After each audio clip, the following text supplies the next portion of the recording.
South ఇండియాలోని అతి తక్కువ ధరలకి రత్నాలనందించే ఏకైక సంస్థ 6JVR. హరిహర వీరమల్లు మానియా ఇప్పుడు తెలుగు తెరని వెండి తెరని షేక్ చేస్తుంది. సినిమా రిలీజ్ చాలా రోజుల తర్వాత పవన్ కళ్యాణ్ని బిగ్ స్క్రీన్ పైన చూడడం, డిప్యూటీ సీఎం హోదాలో ఆయన యాక్ట్ చేసిన తర్వాత రిలీజ్ అయిన మొదటి సినిమా, అలానే వరల్డ్ వైడ్ రిలీజ్ అయినటువంటి సినిమా, పాన్ ఇండియా మూవీగా వివిధ భాషల్లో వచ్చినటువంటి cinema. So first day talk ఎలా ఉంది, అసలు థియేటర్ ఫేవర్ ఎలా ఉంది, పవన్ కళ్యాణ్ పర్ఫార్మెన్స్ కానీ సినిమా మేకింగ్లో ఉన్నటువంటి వాల్యూస్ కానీ ఏ విధంగా ఉన్నాయి, వీటన్నిటిని అనలైజ్ చేసేటువంటి ప్రయత్నం చేద్దాం. మనతో పాటు సీనియర్ జర్నలిస్ట్, ఫిలిం క్రిటిక్ ప్రభు గారు ఉన్నారు. ప్రభు గారు నమస్తే. నమస్తే. హరిహర వీరమల్లు వీరా వీరా వీరా అని నినాదాలు చేశారు. సో థియేటర్లో తీరా ఏం జరిగింది అనేటువంటి చర్చ నడుస్తుంది. ఏంటి first day premiere show complete అయిపోయింది, ఫస్ట్ డే షోస్ కంప్లీట్ అయిపోయినాయి, ప్రజెంట్ టాక్ ఏంటి? ప్రజెంట్ టాక్ బాగుంది. ఫస్ట్ హాఫ్ ఎక్స్ట్రాడినరీ అనేటువంటి టాక్ వచ్చింది. సెకండ్ హాఫ్ లో కొన్ని ఫ్లాస్ ఉన్నాయి అనేటువంటి టాక్ వచ్చింది. That is true also.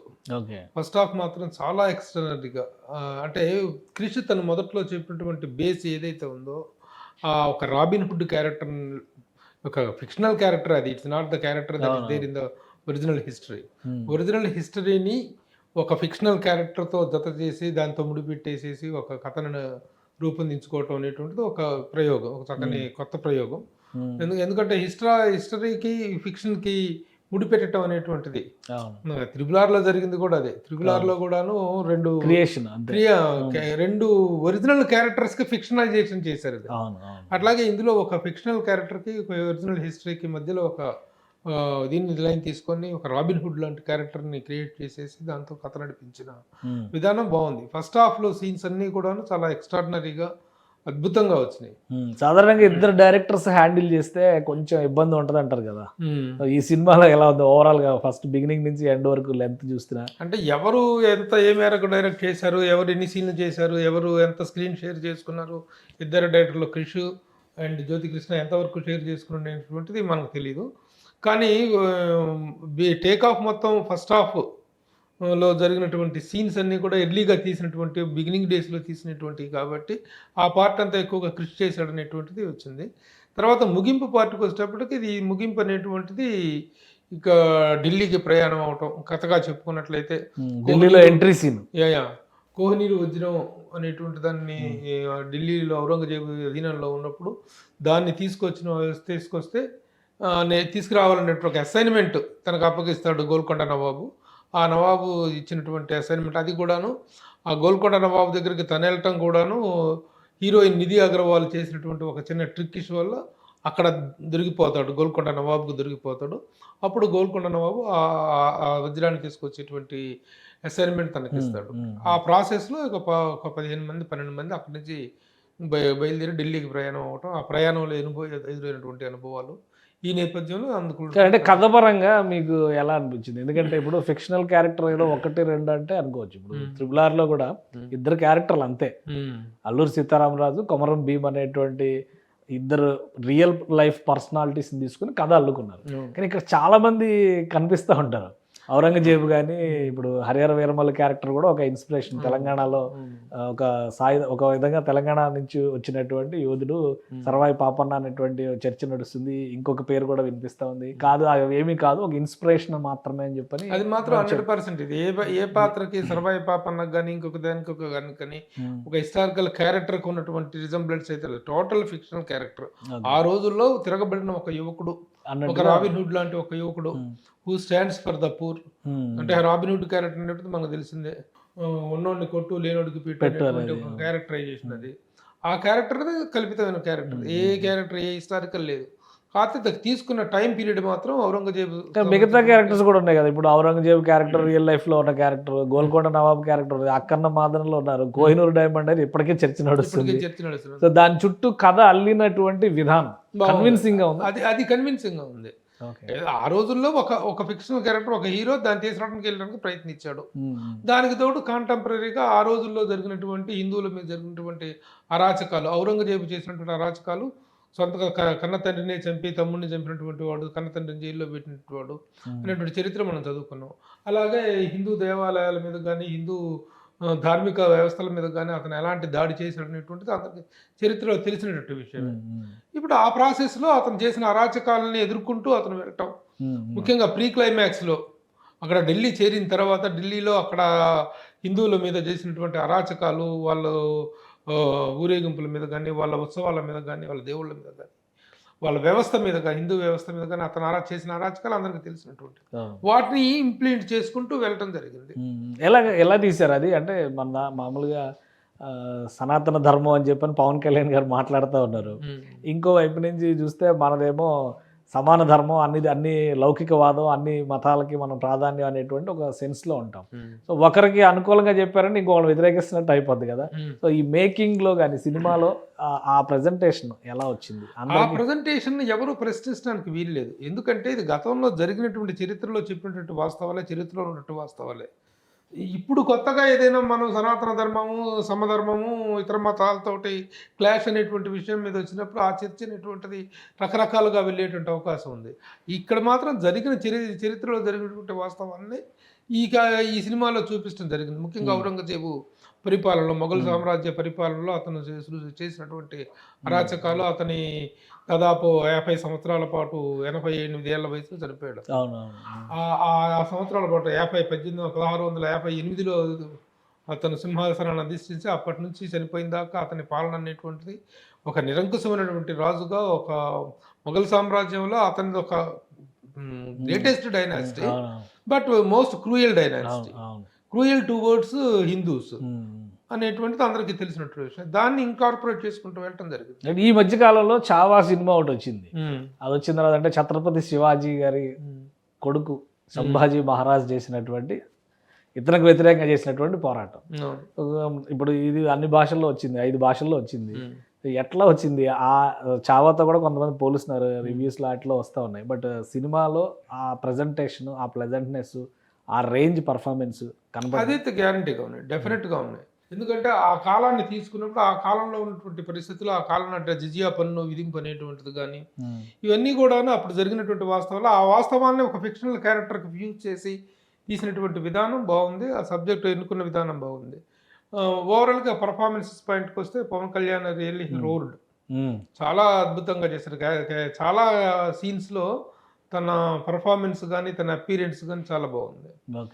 Pawan Kalyan feast to the fans, no doubt about that. ఆ అపీరెన్స్ తర్వాత మిగతా క్యారెక్టర్స్ కూడాను ఎక్కడ బోర్ కొట్టడం, సినిమా ల్యాగ్ అనిపించడం అనేటువంటి జరగలేదు. టు వాట్ ఎక్స్టెంట్ అంత ఇమోషనల్గా అసలు ఎప్పుడు చూడండి ఒక ఇమోషనల్ జర్నీ చేసామని అయితే మనం చెప్పలేం, కానీ ఎక్కడ బోర్ కొట్టదు. సినిమా చూస్తున్నంతసేపు ఇట్ గోస్ ఒక అన్ఇంటరప్టెడ్గా, ఎక్కడ సీటెడ్ జీ ఇదే ఉందని మనం చెప్పలేం. కానీ ఫస్ట్ పార్ట్ అసలు స్టోరీ పరిగెడుతున్నట్టే ఉంటుంది. స్టోరీ ఫస్ట్ పార్ట్ లో మాత్రం చిన్న సీటెడ్ జీ ఇది ఉంటుంది, కానీ సెకండ్ పార్ట్కి వచ్చిన తర్వాత కొంచెం ఇదేనటువంటి మాట వస్తుంది. తర్వాత మిగతా ఆర్టిస్టులు, ఎందుకంటే చాలా చర్చ జరిగింది. బాబీ డియోల్ ఫస్ట్ అసలు ఇందులోనే ఆయన విలన్ గా ఎస్టాబ్లిష్ అవుతారు అనుకున్నారు. రిలీజ్ మాత్రం లేట్ అయింది. ఇప్పటికే ఆయన ఇమేజ్ పెరిగిపోయింది. అంటే తర్వాత ఎట్లా పర్ఫార్మెన్స్ విషయంలో ప్రతి నాయకుడి పాత్ర స్థాయి కానీ స్థానం కానీ ఎలా ఉంది? బాబీ డియోల్ ముఖ్యంగా ఆ క్యారెక్టర్కి 100% ఔరంగజేబు క్యారెక్టర్కి 100% యాప్ట్గా ఉన్నాడు. రియల్లీ తను ఇప్పుడు యానిమల్ సక్సెస్ చూసేదాన్ని బుక్ చేసుకున్నారు అనుకుంటే అది పొరపాటు కదా. యానిమల్ అంటే ముందే ఇన్ని బుక్ చేసుకోవటము, దాంట్లో అద్భుతమైన పర్ఫార్మెన్స్ ఇచ్చాడు తను. ఆ ఔరంగజేబు క్యారెక్టర్లో ఉన్నటువంటి రాజసము ఉంది, అందులో ఉన్న క్రూయారిటీ ఉంది, దాన్ని ప్రజెంట్ చేసిన సీన్స్ని ప్రజెంట్ చేసినటువంటిది ఉంది. అయితే ఎక్కువ పార్ట్ లేదు, ఎక్కువ మిగతా పార్ట్ సెకండ్ పార్ట్ 2లో వచ్చే అవకాశం ఉంది. అందుకంటే ఈ సినిమా డైరెక్ట్ ఇద్దరి మధ్య అప్పుడు వార్ జరుగుతుంది, ఇద్దరి కాన్ఫ్రంటేషన్ జరిగింది. ఆ కాన్ఫ్రంటేషన్ అనేటువంటిది ఒక అబ్రప్ట్ గా ఎండ్ అయింది. ఒక దీంట్లో కనుక బాహుబలిలో కనుక కట్టప్ప ఎందుకు చంపాడు అన్నట్టుగా అన్న సన్నివేశంలో ఆపి తర్వాత సెకండ్ పార్ట్కి ఎలాంటి లీడ్ అయితే ఇచ్చారో, ఎలాంటి క్యూరియాసిటీస్ని అయితే ఇచ్చారో, దీంట్లో కూడా వాళ్ళిద్దరూ ఢిల్లీలో కలుసుకున్నారు. ఒక ఆంధీ తుఫాన్ దాన్ని కొంత వాడారు, మోడీ గారు దాన్ని వాడారు. అయితే నాకు అక్కడ చిన్నగా అసంతృప్తిగా అనిపించింది మాత్రం ఏంటంటే, ఒక తుఫాను సిచ్యువేషన్లో భయంకరమైనటువంటి ఒక సుడిగుండాలు సుడిగుండాలు ఏర్పడుతున్న టైంలో, వాయుగుండం ఏర్పడుతున్న టైంలో ఇద్దరిని చూపించడం జరిగింది. ఇద్దరు దగ్గరకు వచ్చారు. దగ్గరకు వచ్చిన తర్వాత దాన్ని అక్కడ ఫ్రీజ్ చేసేసి పార్ట్ 2 అన్నారు. అక్కడ ఇద్దరు దిగిన తర్వాత ఒక చిన్న ఛాలెంజ్ విసురుకున్న తర్వాత ఎస్ నెక్స్ట్ ఎపిసోడ్ చూసుకుందాం అంటే చూసుకుందాం అనేటువంటి ఒక ఛాలెంజింగ్ దీంట్లో వదిలేసినట్లయితే అది it would have been a better ending అయి ఉండేది ఈ పార్ట్ 1కి. అది చిన్న అసంతృప్తిగా అనిపించింది. మిగతా క్యారెక్టర్స్ ఏంటి? ఎందుకంటే హీరోయిన్ నిధి అగర్వాల్, సత్యరాజు, తనకేళ్ల భరణి, ముఖ్యమైన పాత్రధారులు చాలా మంది ఉన్నారు. బాగా చేశారు అందరూ కూడా. ఇప్పుడు ఈ గురువుగా సత్యరాజు క్యారెక్టరు, అవన్నీ త్రూ అవుట్ జర్నీ చేసేటువంటి క్యారెక్టర్ రఘుబాబు, సునీల్, నాజరు, వీళ్ళు త్రూ అవుట్ తనతో అతిగా అనిపించేవి కావు అన్ని క్యారెక్టర్స్ కూడాను సరదాగా ఎంటర్టైన్మెంట్ పార్ట్ ఉంది. వీళ్ళతో చిన్న చిన్న ఎంటర్టైన్మెంట్ గిరిబాబు ఈ రఘుబాబు క్యారెక్టర్తో వాళ్ళతో చేయించినటువంటి ఇది చిన్న ఎక్కడా కూడాను బోరింగ్ అనిపించడం కానీ లేకపోతే ఇలాంటి అన్నెసెసరీగా వచ్చిన అన్నెసరీ క్యారెక్టర్స్ కానీ అన్నెసరీ సీన్స్ అనేటువంటి ఎక్కడ కనిపిస్తుంది. ఆ త్రూ అవుట్ అలాంటి సీన్స్ ఎక్కడా లేవు, అది మాత్రం గ్యారెంటీ. త్రూ అవుట్ ఇది ఇంట్రెస్టింగ్ నరేషన్. సో ఈ సినిమాకి 3 హీరోలు. క్రిష్ గారు చెప్పిన దాని ప్రకారం 2 హీరోలు అయితే కనిపిస్తున్నారు ఎదురుగా. పవన్ కళ్యాణ్ గారి పర్ఫార్మెన్స్ చూసాము. ఏం రత్నం సినిమా థియేటర్కి తీసుకొచ్చారంటే ఆయన సక్సెస్ అక్కడ వరకు కంప్లీట్ అయినట్టు. సో 3వ హీరో గురించి పదే చెప్పింది కీరవాణి గారు. సో ఏంటి మ్యూజిక్ సాంగ్? కీరవాణి మ్యూజిక్ సినిమాని చాలా హైలైట్ చేసింది, చాలా ఎలివేట్ చేసింది. ద మ్యూజిక్ ఆఫ్ కీరవాణి ఈ సినిమాకి ఇచ్చినటువంటి హైప్, ఈ సినిమాకి తెచ్చినటువంటి ఒక నెక్స్ట్ రేంజ్కి తీసుకెళ్ళటం, నెక్స్ట్ లెవెల్కి తీసుకెళ్ళటం అనేటువంటిది that was possible only because of Keeravani's music. Okay. అలాగే సాంగ్స్ కూడా 3-4 సాంగ్స్ కూడా చాలా బాగున్నాయి. అన్ని పాటలు రిలీజ్ అయినాయి కదా, అన్ని ముందే మంచి సాంగ్స్ అన్ని బాగున్నాయి. థియేటర్లో కూడా మాట వినాలి సాంగ్ కానీ, మాట వినాలి సాంగ్కి సిచ్యువేషనల్ ఇది కూడా చాలా బాగా ఉంది, కుదిరింది. వాళ్ళు రాత్రి ప్రయాణం చేస్తున్న టైంలో ఆ టైంలో చెప్పిన మాట వినకుండా వచ్చినటువంటి ఒక ప్రతినిధి, రాజప్రతినిధి, వాడు ఇతని మీద అడ్డం తిరుగుతుంటే ఒక ప్రమాదంలో ఇరుక్కుపోతుంటే వద్దు పెద్ద ప్రమాదం ఉంది లోపల, ఆగండి అంటే వినకుండా వెళ్ళాడు అతను. వెళ్ళిన తర్వాత ప్రమాదంలో చిక్కుకుంటే అతను తీసుకొచ్చి మళ్ళీ కూర్చోబెట్టిన తర్వాత చెప్తే విన్నావా నువ్వు, మాట వినాలి, చెబితే మాట వినాలని ఆ సిచ్యువేషన్ చక్కగా క్రియేట్ అయింది. సో ఓవరాల్గా సినిమా మేకింగ్ కానీ, సినిమాకి వస్తున్నటువంటి రివ్యూస్ అని అద్దులే కానీ రియాక్షన్స్ ఎలా ఉన్నాయి? ఎందుకంటే అత్యంత ప్రతికూల పరిస్థితుల్లో రిలీజ్ అయిన సినిమా ఇది. ఎందుకంటే ఇది కూడా మనం డిస్కస్ చేయాలి. మామూలుగా ఒక సినిమాగా రివ్యూ చేయడం, సినిమాగా దాన్ని ఎక్స్ప్లెయిన్ చేయడం వేరే యాంగిల్.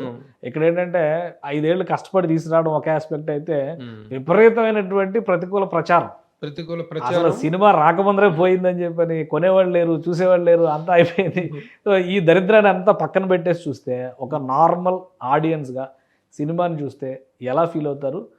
అనుకున్నటువంటి ఆడియన్స్కి సాటిస్ఫాక్షన్ వస్తుందా లేదా? ఏదైనా ఒక సినిమాకి 2 ఉంటాయి. ప్రతికూల పరిస్థితులు అనేటువంటి ప్రతి సినిమాకి, చాలా సినిమాలకు ప్రతికూల పరిస్థితులు ఏర్పడుతుంటాయి. ప్రతికూల పరిస్థితుల ప్రభావం కొంతమేరకు ఉంటుంది, కానీ ప్రతికూల ప్రచారం అనేటువంటిది ఒకటి ఉంటుంది. అది అనేటువంటిది ఈ మధ్య కాలంలో కొత్తగా సినిమాల మీద స్టార్ట్ అయింది. ముఖ్యంగా పొలిటికల్ ఎఫిలియేషన్ ఉన్నటువంటి పవన్ కళ్యాణ్ సినిమా మీద ఒక ప్రతికూల ప్రచారం అనేటువంటిది రావటంలో ఆశ్చర్యం లేదు. అది చేయటం వాళ్ళ డ్యూటీ లాగా వాళ్ళు ఫీల్ అవుతారు. అది డెఫినెట్ గా అసలు నేరుగా థియేటర్లకు వెళ్ళొద్దు, మీరు 10 రోజులు అయితే ఓటీటీలో వస్తుంది చూసుకోండి అని చెప్తున్నారు కదా. అంతకంటే దరిద్రం ఏముంటుంది? దరిద్రం. కాబట్టి ఆ విధంగా చేస్తారు, ఆ ప్రచారం జరుగుతుంది. అలాగే ప్రతికూల పరిస్థితులు ఈ సినిమాకి ఎదురైనంతగా అది ఏ సినిమాకి కాలేదు. క్రియేటివ్గా it would be more better. బాగుంది, ఎక్కడ బోరింగ్ సన్నివేశాలు, బోరింగ్ సీన్స్ లేవు. బోరింగ్ లేకపోవటం అనేటువంటిది క్రియేటివిటీకి సంబంధించినటువంటి కథ మీద కూడా నెక్స్ట్ ఎలా ట్రావెల్ అవుతుంది అనే ఆసక్తి అయితే క్రియేట్ చేయగలిగారు. ఆ పాయింట్ దగ్గర వదిలేస్తారు. బట్ అయితే నిజంగా ఇప్పుడు సర్ప్రైజింగ్ గా షాకింగ్ అనిపిస్తుంది. ఇంత జర్నీ జరిగేసి కోహినూరు వజ్రం అనేటువంటిది ఔరంగజేబు దగ్గర నుంచి ఇతను ఎలా తీసుకొస్తారు అనేటువంటి దానికి ఎక్కడ కథ ఉంది. ఆ తర్వాత అంత కథ ఎక్స్పాండ్ చేయడానికి అవకాశం ఉందా అనేటువంటి సందిగ్ధంలో అది ఆ విమర్శకు అవకాశం ఉంది. బట్ పార్ట్ 2 లాస్ట్ లో ఇచ్చారు. మరి ఇంకోటి 2 విషయాలు ఇందులో కూడా, క్రిష్ కి కూడా మంచి ప్రయారిటీ ఇచ్చినట్టున్నారు. సినిమా ఓపెనింగ్ లో ఆయన కృతజ్ఞతలు వేశారు. అవును, టైటిల్ కార్డ్స్ లో డైరెక్టర్ గా ఫస్ట్ ఆయన పేరు, సెకండ్ డైరెక్టర్ గా మళ్ళీ ఈయన పేరు వేశారు. సో ఆ ఇది చూపించారు. లాస్ట్ ఎండ్కి వచ్చిన తర్వాత పార్ట్ 2 మెన్షన్ చేశారు. డైరెక్షన్ మళ్ళీ జ్యోతికృష్ణ చేస్తారనే హింట్ కూడా ఇచ్చారు అందరూ. అవునవును. సో పార్ట్ 2 ఏంటి మరి, దాని ప్లానింగ్ ఎలా ఉండొచ్చు, ఎంతవరకు ముందుకు మూవ్ ఆన్ అవుతారు? పవన్ కళ్యాణ్ గారిని అడిగితే కూడా ఈ రిలీజ్ ఫంక్షన్స్ లో వాటిల్లో చూస్తారు మీరేనే అందరికి వదిలేశారు, ప్రేక్షకులకి వదిలేశారు. ఇవాళ పార్ట్ 1 రిలీజ్ అయింది, ఆల్ ఓవర్ ఇది ఉంది. ఇవాళ సాయంత్రం కూడా ఒక ప్రత్యేకంగా ఒక ప్రెస్ మీట్ ఉండబోతోంది పవన్ కళ్యాణ్ గారితో. దాంట్లో పార్ట్ 2కు సంబంధించిన వివరాలు విశేషాలను చెప్తారేమో, వెయిట్ చేయాలి. ఇప్పుడు ఇదే దీనికి చేసినట్టుగా కనుక ఆ టైం కేటాయించలేకపోతే మాత్రం పార్ట్ 2 అనేటువంటిది కూడాను ఇలాగే సఫర్ అయ్యే అవకాశం ఉంది. ఈ సినిమా చాలా సఫర్ అయింది. ఈ సినిమాలో యాక్చువల్గా మొత్తం ప్రొటాగనిస్టు, యాంటాగనిస్టు అనేటువంటిది చూసుకుంటే, ప్రొటాగనిస్ట్గా ఉన్నటువంటి వ్యక్తి, ఏకైక వ్యక్తి పవన్ కళ్యాణ్, అతని మిత్ర బృందం. మిగతా అంతా యాంటాగనిస్ట్. అంటే ఇటు గోల్కొండ నవాబు కానీ, అక్కడ వేరే అంతకుముందు చిన్న సామంతరాజు కానీ, అంత తర్వాత ఔరంగజేబు కానీ, ఇదంతా శత్రువర్గంలోకి వస్తుంది. ఇప్పుడు ఈ తర్వాత ఇంత కథను ఎక్స్పాండ్ చేసి మళ్ళీ ఆ కోహినూరు వజ్రాన్ని ఎలా తీసుకురాగలుగుతారంటే, కథని ఎలా విస్తరిస్తారు, ఎలాంటి సన్నివేశాలు చేసుకుంటారు అనేటువంటిది we have to wait and see. ఓవరాల్గా ఈజ్ గుడ్. ముఖ్యంగా మర్చిపోకూడదు బుర్రా సాయి మాధవ్ డైలాగ్స్. బుర్రా సాయి మాధవ్ డైలాగ్స్ కొన్ని సందర్భాల్లో చాలా అద్భుతమైనటువంటి డైలాగ్స్ తను రాశాడు. ఎందుకంటే పవన్ కళ్యాణ్ అంటే ఒక మ్యాట్నీ ఐడాల్ ద్వారా అలాంటి డైలాగ్ వెళ్ళటం అనేటువంటిది, ఇది సనాతన ధర్మానికి సంబంధించి కానీ, ఆ అడవిలో నిద్రిస్తున్నప్పుడు ఆ జంతువుల మీదకి వస్తే వాటితోటి సంభాషిస్తే ఆ సీన్ కంక్లూడింగ్ లో రాసిన డైలాగ్స్ కానీ, సృష్టిలో మనిషి తప్ప ఏ జీవి కూడా అకారణంగా ఎదుటి జీవిని వధించదు అనేది ఒకటి చాలా క్లియర్ గా, చాలా చక్కగా చెప్పారు. ఆ సనాతన ధర్మానికి సంబంధించిన సందర్భాల్లో కూడాను డైలాగ్స్ చాలా గొప్పగా ఉన్నాయి.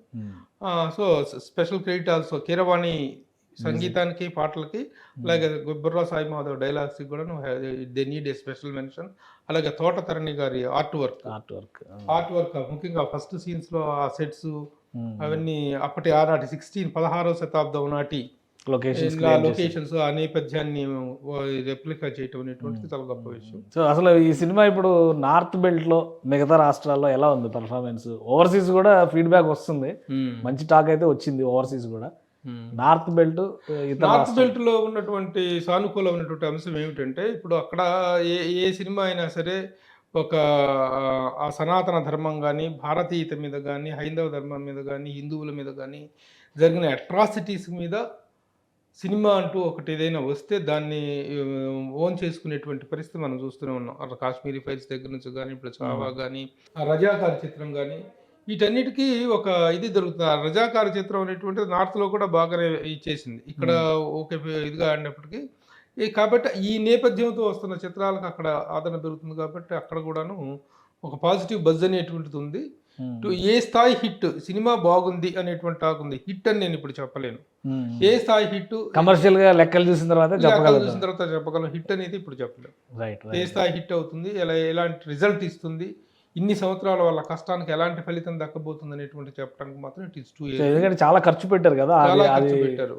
కాబట్టి అది పవన్ కళ్యాణ్ చెప్పారు, నాకు అంత రేంజ్ లేదు కమర్షియల్ గా లేదని తనే మాట్లాడటం జరిగింది. కమర్షియల్ గా అంత రేంజ్ ఆఫ్ ఈ మార్కెట్ లో నేను లేను, బికాస్ ఆఫ్ హిజ్ ఓన్. ఆయన మామూలుగా రెగ్యులర్ ఫిలిం కంటిన్యూ అయినట్లయితే ఆ రేంజ్ అనేటువంటిది ఈ రోజున పాన్ ఇండియా రేంజ్ 100 కోట్లు, 1000 కోట్ల క్లబ్లు అనేటువంటిలో తను ఏమాత్రం వెనుకబడి ఉండేవాడు. కానీ తన డైవర్ట్ అవ్వటం, పాలిటిక్స్లోకి వెళ్ళటం వల్ల is not here in this race.